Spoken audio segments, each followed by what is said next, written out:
السلام عليكم ورحمة الله وبركاته. أهلا بكم أعزائي المشاهدين في فيديو جديد هنا على قناة أوبن مايند.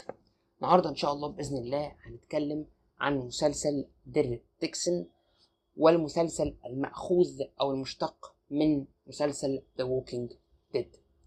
مسلسل دير ديكسون هو مسلسل تم إعلانه من قبل AMC، وهو سبين أوف من The Walking Dead، واللي بيتكلم اكتر او بناخد رحله فيه مع شخصيه ديرل، واللي هي من ضمن ابطالنا الرئيسيين اللي في عالم ذا ووكينج ديد، في رحلته في فرنسا من اجل محاوله عودته مره اخرى الى الكسندريا او الى بيته مره اخرى. مسلسل ديرل ديكسون بيخوض مغامره جديده، عالم جديد لم نعتاد عليه في ووكينج ديد. احداث مسلسل ووكينج ديد كانت بتكون في امريكا، ديرل ديكسون احداثه كلها في فرنسا، وبالتالي احنا مقبلين على عالم جديد، احداث مختلفه، شخصيات مختلفه، انواع جديده من الووكرز مختلفه، تحديات مختلفه.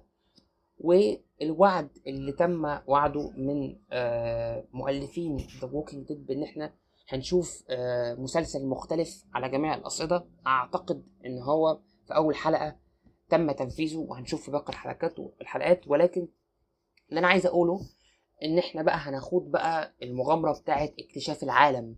عندنا ميجان وناجي في ديد سيتي، عندنا ديرل ديكسون راح فرنسا، فابتدينا نتوسع شويه ونتشعب وما نفضلش قافلين نفسنا على 3-4 اماكن في مدن جوه امريكا.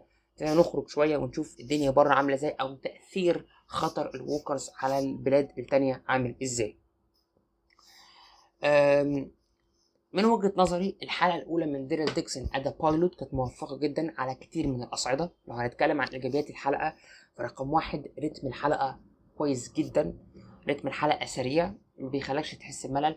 في مسلسلات كتيرة المسلسل عنده عبء في أول حلقة إنه يقدم شخصيات، وإنه يقدم القصة، وإنه يقدم لك خطوط الدرامية، وإنه يقدم لك الحبكة بتاعته، وكل العبء ده للأسف بيقع على عاتق الرتم او عاتق البطء او الايقاع بتاع الحلقه، وبالتالي بتحس وانت بتتفرج بملل كتير في اوقات كتير. مفيش احداث كتيره، مع ان في احداث في المسلسل بشكل عام.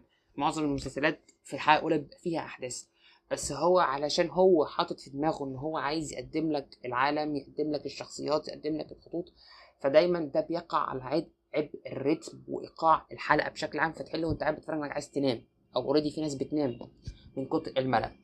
مسلسل ديرل ديكسون نجح في الاختبار ده، وقدر ان هو يقدم لك شخصيات، يقدم لك عالم، يقدم لك خطوط تمشي عليها، يقدم لك فيلن او اعداء بشكل جيد، بشكل كويس، بشكل متماسك، وفي نفس الوقت في غضون او في احداث كويسه وايقاع جيد، مفهوش حاجه واقعه، رتم جيد جدا بدون ما احس باي ملل او اي بطء في الحلقه بتاعتنا. ودي يمكن من نقط القوه المتميزه جدا اللي في المسلسل. نيجي لنقطة القوة التانية في المسلسل من وجهة نظري، وهي التصوير أو السينماتوجرافي. وإن أنا بتكلم عن التصوير مش الإخراج، لأن بصراحة إخراجيا أنا ما حسيتش إن المسلسل على المستوى الإخراجي مختلف عن The Walking Dead أو مختلف عن Dead City، ولكن السينماتوجرافي أو التصوير لا، المسلسل فيه كادرات كويسة، المسلسل فيه بعض المشاهد الكويسة، في بعض الكادرات الكويسة، في بعض الرمزيات البسيطة اللي ابتديت ألاحظ إنها موجودة، لأن الحلقة دي اللي هيتابعها واللي هيتفرج عليها هيلاحظ إن فيها جزء ديني.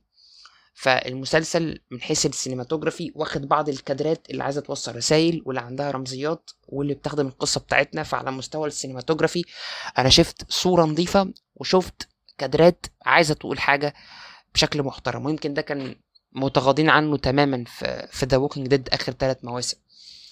حقيقي ديرل ديكسون وديد سيتي على مستوى التصوير قادرين يقدموا حاجات محترمة، وأنصح الناس إنها ترجع تتفرج على ديد سيتي لأن تم تجديد الموسم تاني. فمن نقاط القوة اللي عجبتني هي السينماتوجرافي في ديرل ديكسون. يمكن الحاجة اللي ضايقتني في الحلقة الأولى، أو نقدر نقول العيب الوحيد من وجهة نظري اللي خد شوية من تجربة المشاهدة في ديرل ديكسون الحلقة الأولى، هي فكرة الطول. الحلقة طويلة جدا وفيها أحداث كتيرة، ودي حاجة كويسة، ولكن في أوقات كتير جدا من الحلقة كنت بحس لا نقفل هنا، لا نقفل هنا، لا نقفل هنا، وبرضو الحلقة مكملة. في مشاهد كتيره وفي اوقات كتير جدا وانت قاعد بتتفرج كمشاهد تحس ان لا، انا اعتقد ان دي قفله حلوه، انا اعتقد انه لازم يقفل هنا، انا اعتقد انه لازم يعمل كليف هانجر للحلقه الجايه هنا، اعتقد.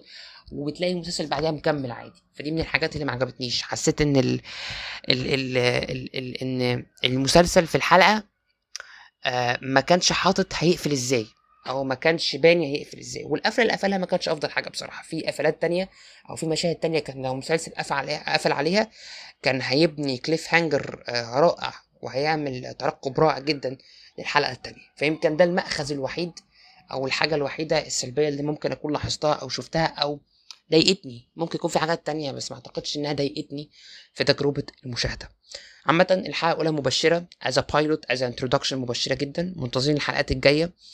أتمنى المسلسل يكون أفضل من ديد سيتي، أتمنى الريتم يفضل ثابت. احنا عندنا المسلسل مكون من 6 حلقات، فمش محتاجين بطء في الريتم، عندنا المسلسل قصير. فأتمنى إن الحلقات الجاية المسلسل يتحسن أفضل وأفضل. تقييمي للحلقة الأولى من الموسم الأول من مسلسل ديرل ديكسون هو 9/10. اتمنى الناس تتفرج على المسلسل. ترشيح طبعا من الحلقه الاولى، برشح لكم المسلسل. لو عجبكم الفيديو وعجبتكم المناقشه يا ريت تعملوا لايك، شير، سبسكرايب، فعلوا جرس التنبيه عشان الحلقات تيجي اول باول. سبسكرايب عشان الفيديوهات تعرفوها، شير عشان الناس تشوف. كل ده جدا جدا بيساعد وبيشجعني اكتر ان انا انزل حلقات واعمل لكم مناقشات اكتر. اي كومنتات انا مستنيها تحت ان شاء الله. كل الكومنتات اللي هتيجي ان شاء الله نحاول قد ما نقدر نرد عليها. وشكرا جدا على المشاهده، واشوفكم ان شاء الله باذن الله في المناقشه الجايه. سلام.